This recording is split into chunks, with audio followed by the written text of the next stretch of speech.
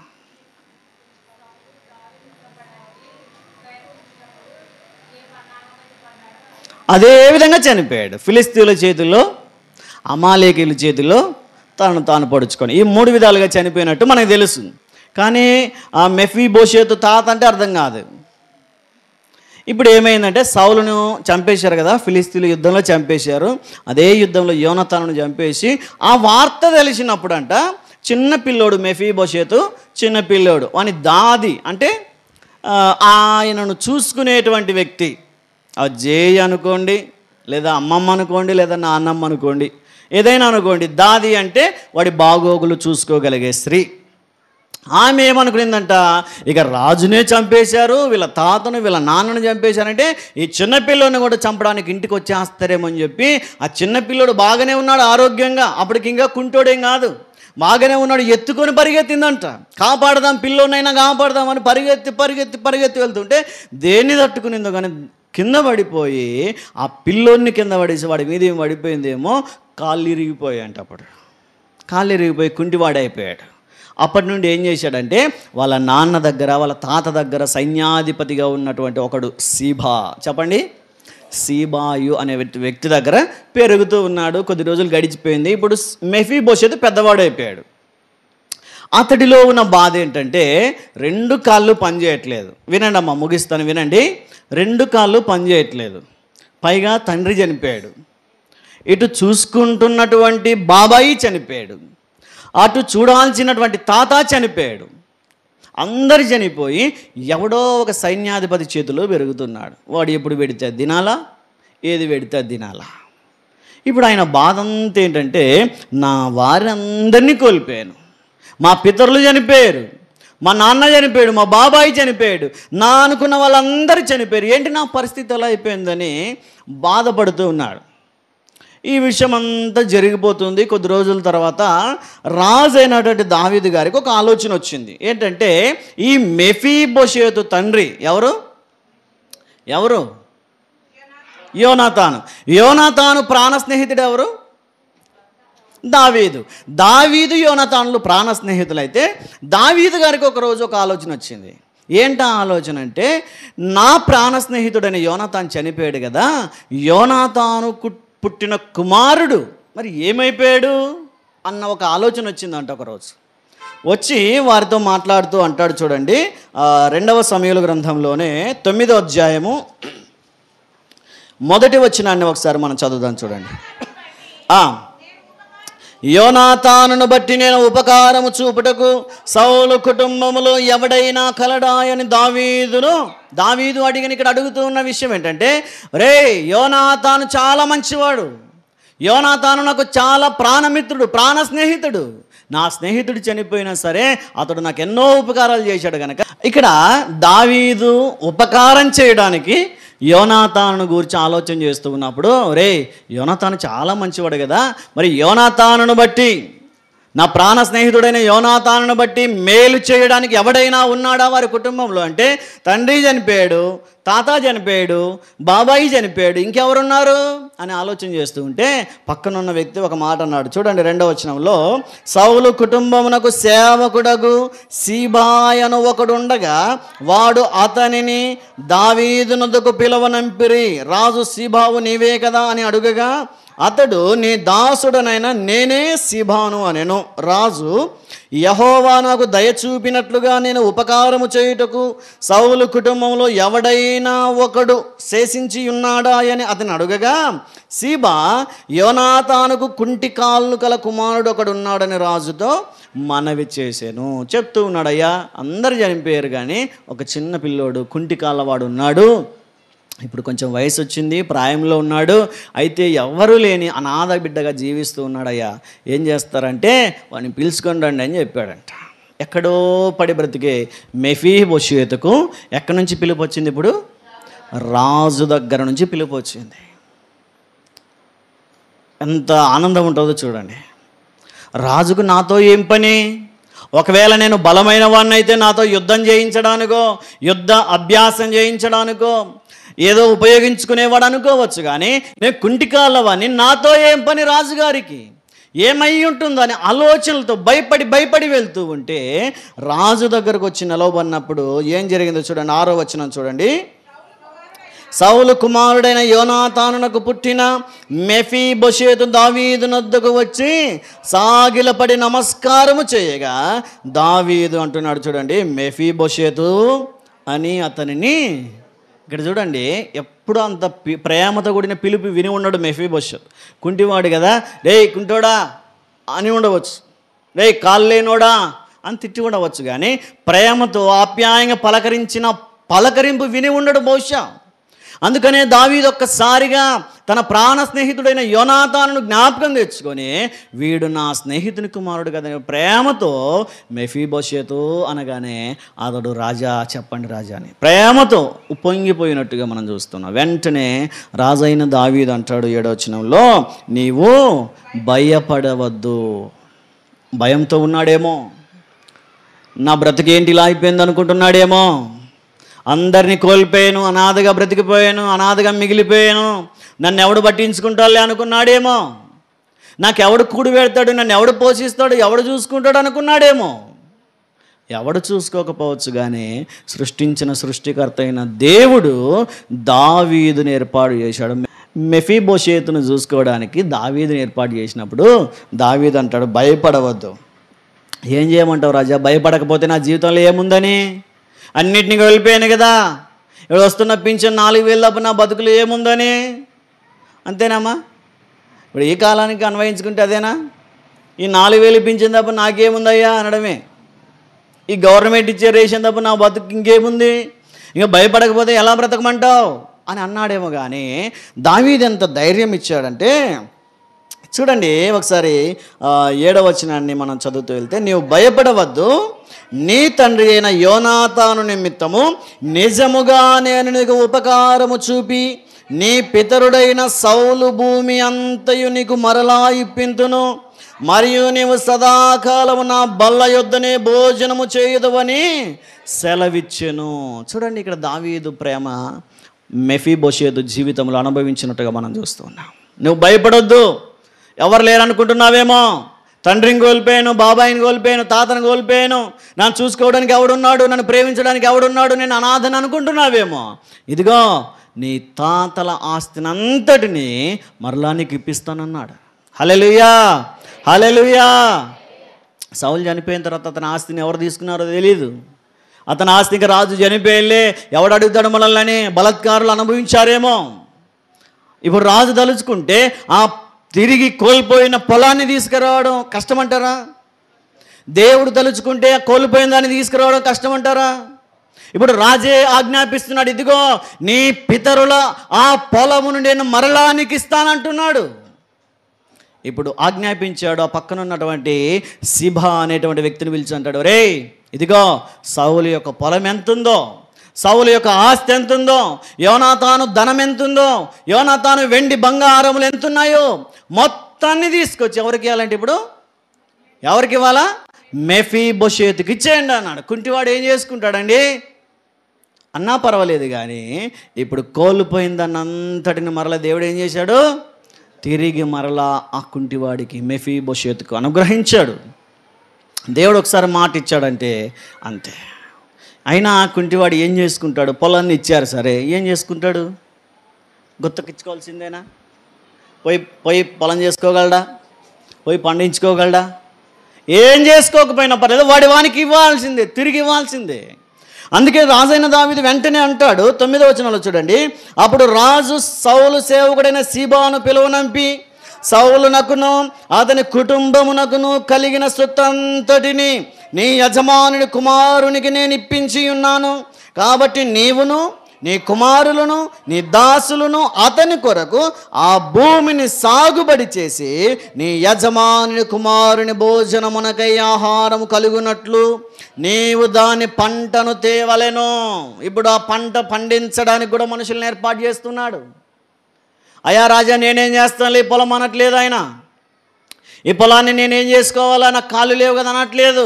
నీ కాళ్ళు లేకపోయినా నువ్వు కుర్చీలో కూర్చో, నువ్వు రాజు కుమారుడివి, యోనాతాను కుమారుడు అంటే నా ప్రాణ స్నేహితుడు కుమారుడివి, నువ్వు కూర్చో, నా భోజనపు బల్ల మీద ఒక రాజకుమారులలో ఒకడిగా నువ్వు కూర్చో, నీ పంట పొలాలన్నిటినీ నీ దగ్గర తెప్పిస్తానని చెప్పి రాజు ఆజ్ఞాపించాడు. పక్కన ఉన్నటువంటి శివాని పిలిచి అన్నాడు, రే మీరే పొలం దున్నాలా, మీరే పంట వేయాలా, మీరే విత్తనం వేయాలా, మీరే నీళ్లు పెట్టాలా, మీరే ఎరువు చల్లాలా, ఆ పంట నూర్చి కోర్చి తీసుకొచ్చి ఆయన చేతికి అప్పగించాలా అని చెప్తే సీబా దగ్గర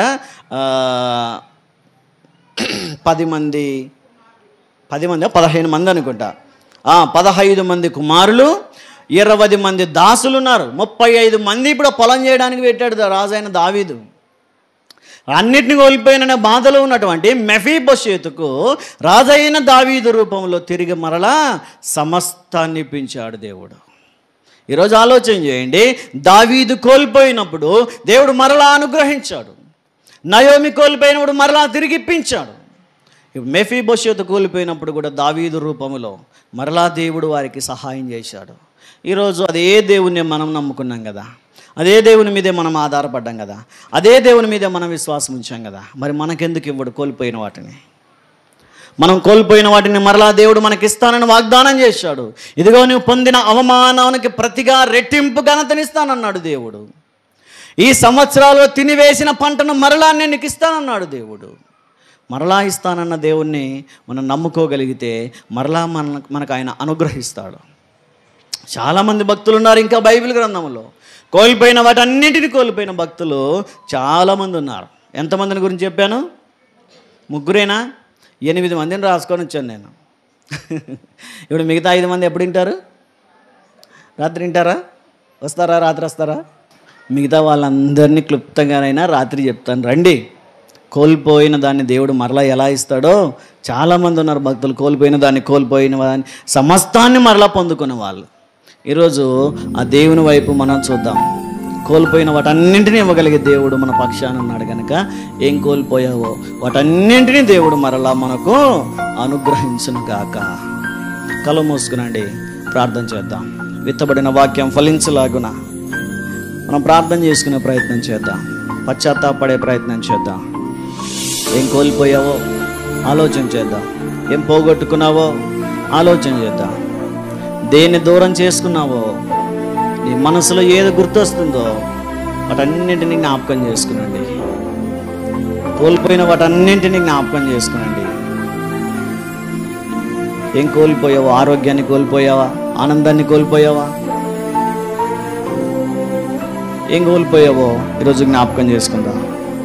కోల్పోయిన వాటన్నింటినీ దేవుడు మరలా అనుగ్రహిస్తానన్న దేవుని వైపు విశ్వాసంతో చూస్తూ ప్రార్థన చేద్దాం. ప్రభా, నా జీవితంలో ఆనందం కరువైపోయింది ప్రభా, నా జీవితంలో నెమ్మది సమాధానం కోల్పోయాను ప్రభా, ఒకసారి నన్ను జ్ఞాపకం చేసుకో ప్రభా, నేను కోల్పోయిన వాటన్నింటినీ మరలా నాకు అనుగ్రహించు ప్రభా అంటూ పశ్చాత్తాప హృదయంతో, ఆశ కలిగిన హృదయంతో, విశ్వాసం కలిగిన మనసుతో ప్రార్థన చేద్దాం. కళ్ళు మూసుకుందాం. విత్తబడిన వాక్యం కొరకై పాస్టర్ గారు ప్రార్థన చేస్తారు. అందరూ తలలోంచి కళ్ళు మూసుకున్నట్టయితే ప్రార్థన చేసుకుందాం. ప్రేమగల మా తండ్రి, కృపగలిగిన దేవ, నీ ఘనమైన విలువైన పాదములకు వేవేల కృతజ్ఞతాస్తుతులు స్తోత్రములు దేవా. గడిచిన ఆదివారం మొదలుకొని ఈ ఆదివార దినాన తండ్రి మధ్యాహ్న కాల సమయంలో తండ్రి సంఘముగా ఇలాగున్న తండ్రి నీ సన్నిధానంలో మమ్మల్ని అందరినీ మీరు సమకూర్చినటువంటి విధానాన్ని బట్టి నీకే వేల కొలది కృతజ్ఞతాస్తుతులు స్తోత్రములు తండ్రి. ఇదిగోనైనా ఇంతవరకు తండ్రి ఈ కార్యక్రమాన్ని అంతటినీ మీరు ఘనముగాను గంభీరంగాను మీరు జరిగించినటువంటి విధానాన్ని బట్టి కూడా నీకే స్తుతులు స్తోత్రములు దేవా. ఇదిగోనైనా ఇంతవరకు నీ దాసునినైనా నీ పక్షాన్ని నిలవబెట్టుకుని అనేకమైనటువంటి విషయాలను గురించినైనా బోధించడానికి నీకు అనుకరించినటువంటి వాక్చాతుర్యాన్ని బట్టి నీకే వేల కొలది కృతజ్ఞతాస్తుతులు స్తోత్రములు దేవా. ఇదిగోనైనా విన్నటువంటి వాక్యాన్నినైనా ప్రతి వారి హృదయాలలోకి చేర్చుకోవడానికి, భద్రపరచుకోవడానికి మీరు సహాయమును దయచేయమని కూడా ప్రార్థిస్తూ ఉంటున్నాను తండ్రి. ఇదిగోనైనా కోల్పోయిన వాటన్నిటిని మరలా రెండంతలుగా మీరు దయచేస్తారని వాగ్దానం చేసినటువంటి గొప్ప దేవుడవు నీవు గనకనైనా ఇదిగోనైనా మేము ఏమేమైతే కోల్పోయి ఉంటున్నామో తండ్రి మరినైనా వాటన్నిటిని మరలా పొందుకునే గొప్ప కృపను భాగ్యంను తండ్రి మాకును మీరు దయచేయమని కూడా ప్రార్థిస్తూ ఉంటున్నాను తండ్రి. మీరు సహాయం దయచేయండి. ఇదిగోనైనా మైక్ శబ్దం ద్వారా ఎందరైతే వాక్యాన్ని విన్నారోనైనా వారందరి హృదయాల్లో కూడా చేర్చుకోవడానికి, భద్రపరచుకోవడానికి, వాక్యానుసారంగానైనా జీవించడానికి మీరు సహాయం దయచేయండి. మననైనా వెనుకబడినటువంటి వారిని కూడా తండ్రి నీ సన్నిధానంలో చేరి ఆత్మదేవుడమైన నిన్ను ఆత్మతోనూ సత్యంతోనూ ఆరాధించేంత వరకు ఇక్కడ చేరి ఉన్న మమ్మల్ందరినీ కూడా మీరు దీవించమని ఆశీర్వదించమని ముందున్న కార్యక్రమంతటి ద్వారా నీ నామానికి మాత్రమే మహిమ తెచ్చుకున్నామని మీ కొద్ది ప్రార్థన నజుడైన యేసుక్రీస్తు శ్రేష్టమైన నామాన్ని బట్టి మిక్కిలి వినయముతో అడిగి వేడుకొని పొందుకొని నామ తండ్రి. ఆమేన్.